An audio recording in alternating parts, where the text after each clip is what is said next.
Hello guys, welcome back to yet another video. Welcome back to F1 with Mike. I hope you're doing well. If you're wondering why I'm trying to laugh right now, is because this is my second take on this video because I recorded everything and I realized because I'm recording on my phone, I realized I didn't turn the camera to face me. So I did record like a 15-minute video just for me to open my phone to okay, let me check what I did. The camera was facing the wrong direction. So this is my second take to your preview of the Bahrain Grand Prix. So without further ado, let's get into it. I think I'm gonna be much faster this time. Hopefully I can do it under 15 minutes. So yeah, Bahrain Grand Prix happening this week at the Sakhir International Circuit. This is where the preseason test did hold at the beginning of the season. So, well, before I get into my predictions for today, as usual, let me catch up on what has been going on in Formula One. So remember at the beginning of the season, I did make a video about F1's plan to race in Africa, and I gave you options that there's Rwanda and South Africa. They are the two countries currently bidding, and the bidding process, as I said, also mentioned Rwanda does not have a track, South Africa has a track, and so that is still in motion. But there's a big update because South Africa has a deadline for the end of April to submit a bid for the South African Grand Prix. I think maybe probably 2027, 2028. That's what they're looking at. But it's in the video I made about that. I'll link the video in the description or at the end of the video so you can get to watch that video if you've not seen it. F1's plan to race in Africa. So the plan has been so far, what I know is the Kyalami International Circuit. But today, as I was reading on I was going through X, and I came across this article from Autosport where there's been an update. I think there is a second track that has been.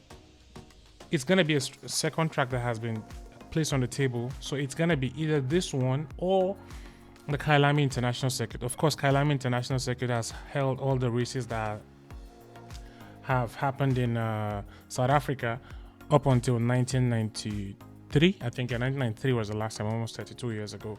So, but the second track is a street circuit, and for me, honestly, I'm not a big fan of street circuits, although we have some exciting ones on the F1 calendar. I mean, Monaco is the most boring one because Monaco is a qualifying track. If you qualify good, you finish the race good. So you could barely can overtake anyone in Monaco. But then you have exciting tracks like Las Vegas. The street circuit is amazing. Azerbaijan, amazing. Also, you have Saudi too is amazing. I think Saudi is the next race after this one. That's next week because it's a triple header, of course. So, but now there's also for South Africa, they have a street circuit on board too. So I'm gonna read the article briefly. So yeah, a return to the refurbished Kyalami International Circuit, which hosted F1 in 1993, and a proposed street circuit around Cape Town waterfront appear to be the two main contenders to receive public backing, with a deadline for the bids committee decision to be set for the end of April. As I mentioned, it has to be by the end of April. They'll make a decision on what track to go with. So, and more, so also something that was said from the CEO of the Cape Town Grand Prix, goes by the name Ikshan Amley, told Autosport is partly on the waterfront. Yes, it's I will put an image so you can see what the circuit looks like. It's partly on the waterfront, and it also uses facilities that have been used for the Football World Cup. I think also, yeah, there's a stadium that is along the side of the track. So I think just like the way they did in Miami. So just like for the Miami Grand Prix, the stadium is used for the hospitality area. I think that is the plan they also have for the street race in Cape Town. So yeah, it's not like the one in Miami. It's the track is the stadium is in the center and the track goes round. But this one, just for the Cape Town, the proposed plan is that the track will be beside the stadium, so it's not like around the stadium. So yes, and it's the DHL Stadium, which was built for the 2010 FIFA World Cup. I don't think a lot of people can remember that, but I do because I watched it. It was amazing. Yeah. So they also say the CEO says It is partly waterfront and it also uses facilities that have been used for the Football World Cup. We meet all the requirements with the airport 15 to 20 minutes away from the circuit. They've got a hospital on site, plenty of hotels within the walking distance of the circuit, which also plays a big role uh, as the natural backdrop to the Robben Island. I think that is where the waterfront is. Also, yeah, Cape Town has a lot of has a lot to offer as a top holiday destination as well. So I think they're counting on that. Well, so let's see what South Africa will make, what decision they will make, who they choose to go for. Will they go for Kyalami International Circuit? Will they go for a street circuit? I'll put both images so you can look at both of them and let me know which one you think is a better circuit for an African Grand Prix. For me, honestly, whichever one they choose, I'm totally fine with it because I just want to see an African Grand Prix. That's all that matters. Like, it doesn't matter if it's a street circuit or a classic circuit from the past. It doesn't matter for me. So yeah, that's about that. And also another person is in the news, Jack Doohan. You know, his seat is under contention again. As you know, coming into this season, the signing of Colapinto and all of that has put Jack's seat always in the news. Like, we always talk, if he makes a little mistake here and there. And so far this season, Alpine has not scored any points. I think that's his saving grace because Gasly has not scored any points.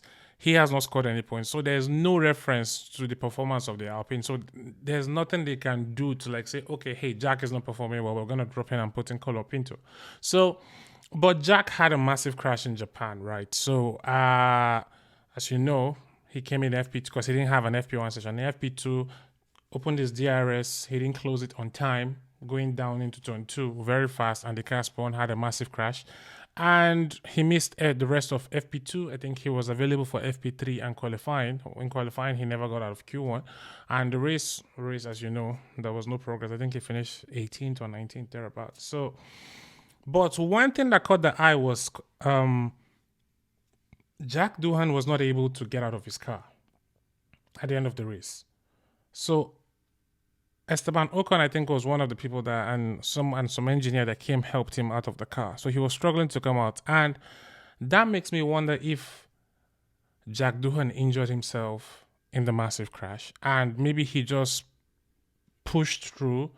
Because you know, when your seat is under contention, you're trying everything to keep that seat and trying to ensure that Colapinto doesn't get a chance to drive in the car. Because if Colapinto drives the car and he does way better than Jack Doohan, that's the end of his career, really. Because in Formula One, the chances don't come as easy. As you can see, the people that have, look at a good example, look at Nick De Vries.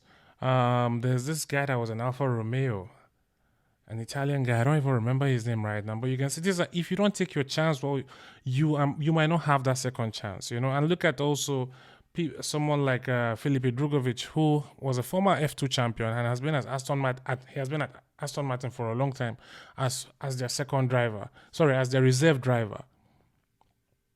No opportunity. The opportunity rarely comes in F1. So once you mess it up, you don't want to mess up, sorry. And also, once you're in this kind of situation, you are trying to do everything to make sure you remain in the seat. And now this is coupled by the fact that Colapinto was also seen at Monza taking a test in the Alpine car. I think that was, I don't know if it's the current car or the 2024 car, but he was seen testing in Monza in the Alpine. So you could see now, Doohan crashing on Friday. Colapinto is already doing tests in the car.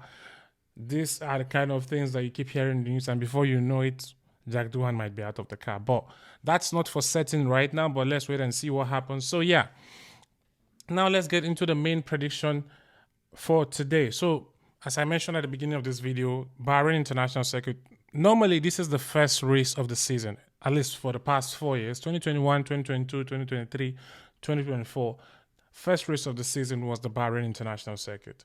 And this race always delivers 3 DRS zones. If you remember in my review video of the Japanese Grand Prix, one criticism I had of that race was that there was only 1 DRS zone. They should have had at least 2 or 3 because it gives more opportunities for overtakes. That is one thing about the Bahrain International Circuit. It always delivers an amazing race. And I think over the years, the first race of the season has always been amazing. Has always been jeopardy because mostly it's a 2-stop race. it's a two-stop race, and also because they have also so many supporting events that come with this weekend. So let's see.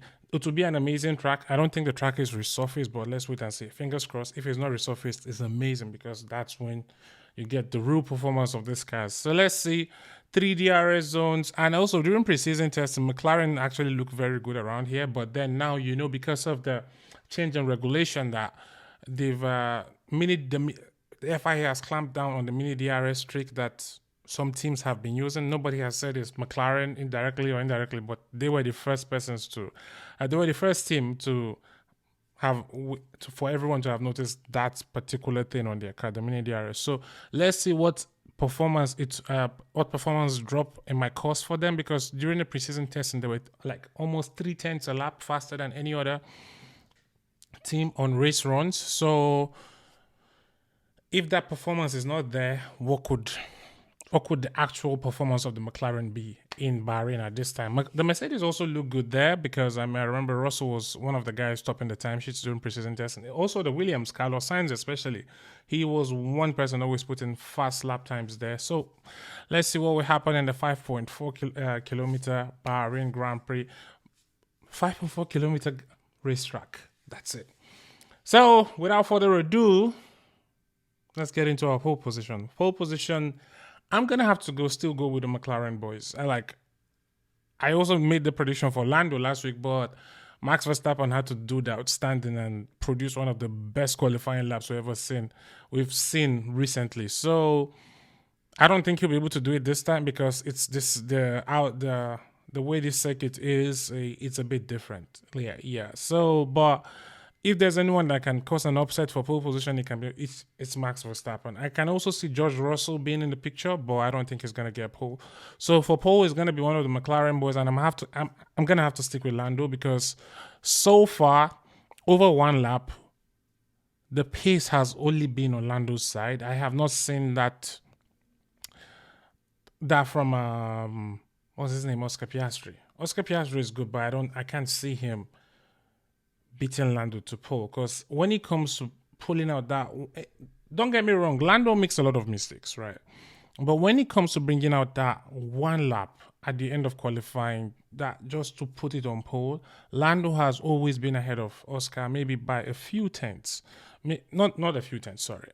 A few hundreds, because tenths is a lot. In Formula One especially, tenths is a lot. Like in the last qualifying session in Japan, the difference between Lando in P2, Max in P1, and Oscar Piastri in P3 was less than 1/10.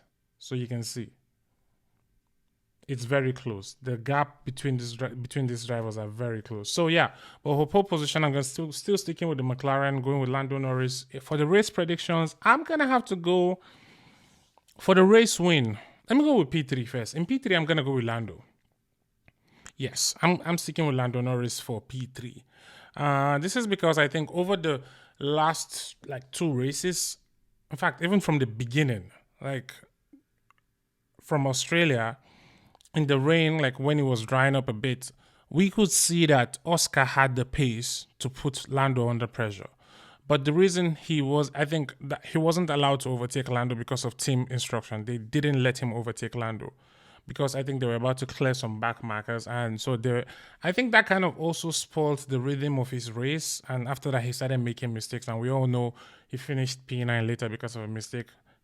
He spun onto the grass when the rain started falling again. But he struggled to keep the car going, which was good for him, because if he had remained there, Max could have taken the lead of the race through a safety car. But good on him that he took one for the team. Well, he was able to finish P9 anyway. In China, he did well. He did very well. He won the race, started on pole, and won the race. It's like this season, if you start on pole, you win the race. That's how it's going so far. I think even Fred Vasseur said this year is gonna be a qualifying. It's gonna be a qualifying year. Where you can be in qualifying determines if you win the race, because the cars are so close together. They're very, very close together. The performance. This one thing about the final year of a regulation, the cars are always. They've maxed out the performance possible in every car. So Let's see what happens. I think Oscar would be P2 because so far as I was based on my explanation, he so far this season in race stream has shown that he has had more pace than Lando, even in Japan. Even in Japan, but the thing is with Japan is it was very hard to overtake, very difficult. Even though they had the pace in the car to overtake Max Verstappen, Lando tried, he couldn't. But if they had switched Oscar and Lando, so maybe Oscar could have a shot at Verstappen, but they didn't. I don't know. I mean, but then also, as I mentioned, this is not the time for team orders. It's too early in the season to be giving team orders. But at least they should have given him a shot to, okay, go and try overtaking Verstappen. If you cannot do that, then you come back. Because even though he had the pace, he also didn't overtake Lando. So you could say it's 50-50 here and there. But you know what? For my predictions this week, I'm going to go Lando P3, Oscar P2, and in P1, I'm going to go with Max Verstappen because Max Verstappen has always been good around this track. He has always been good. He has always delivered. I think in the last 4 years that we've been here, 2021, 2024, Max Verstappen has finished in the top two 3 times. The only time he didn't finish in the top 2 was he had a DNF. And even when he had the DNF, he was running in second position behind Charles Leclerc. They were having an amazing battle. I think that was the beginning of the 2022 season. In 2021, he finished second, 7/10 of a second behind Lewis Hamilton. So it was very close up until the end.